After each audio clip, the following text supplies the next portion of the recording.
আসসালামু আলাইকুম। চলে গেছেন একজনা, ধরা খেলেন ২ জনা, বাকি আছে কতজনা জানা নাই। সামনে অনেক কিছু হবে, আমরা আসলে দেখতে পাবো। তবে প্রতিহিংসার রাজনীতি করা যাবে না। যে অন্যায় যেটাই করুক না কেন তার বিচারটা তাকে ভাই পাইতে হবে, একদম সহজ কথা। কিন্তু তার আগেও কিছু কথা থাকে। কথাটা কি? এই যে আন্দোলনে নেট বন্ধ করে দিচ্ছিলেন যে ভদ্রলোক পলক সাহেব, কি করছিলেন? ভাই আপনি এই দিনের কথা চিন্তা করছিলেন, এখন কি হইল?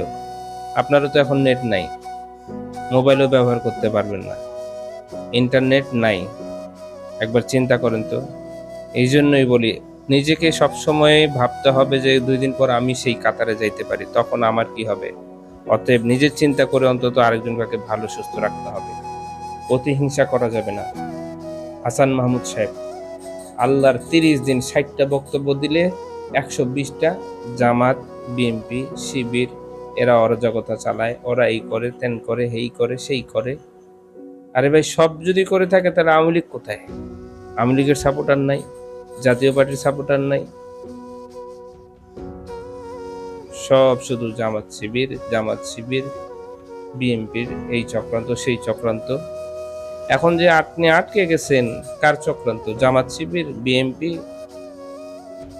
কেন আপনি আটকালেন? নিজের কর্ম মানুষকে তার গন্তব্যস্থলে পৌঁছায় দেয়।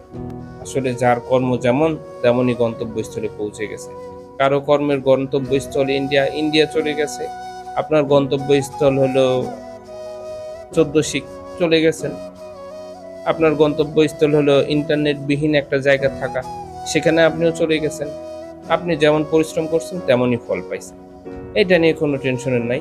তবে হ্যাঁ, এর বাইরে যে কথাগুলো আছে, আওয়ামী লীগ করলেই যে সব খারাপ, আওয়ামী লীগ করলেই সব অন্যায় করছে তা না ভাই।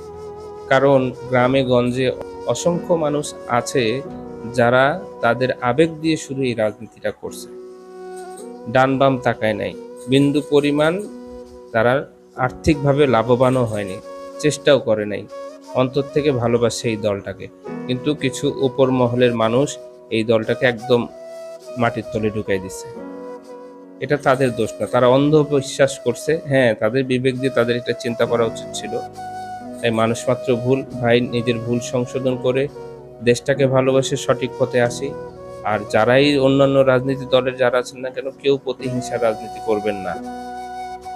দেশটা আমাদের, দেশটা কিন্তু কারো না, অন্য কোনো রাষ্ট্রের না, আমাদের দেশ, আমাদের সব। তাই সবাই এক হয়ে সুন্দর করে এই দেশটা এখন গড়তে হবে, সামনে এগিয়ে যেতে হবে। ইনশাল্লাহ আমরা সামনে অনেক ভালো কিছু করতে পারবো। দয়া করে কেউ প্রতিহিংসার রাজনীতি করবেন না। সবাই সবাইকে দেখে শুনে রাখবেন, নিরাপদে থাকবেন। সবার আগে দেশ।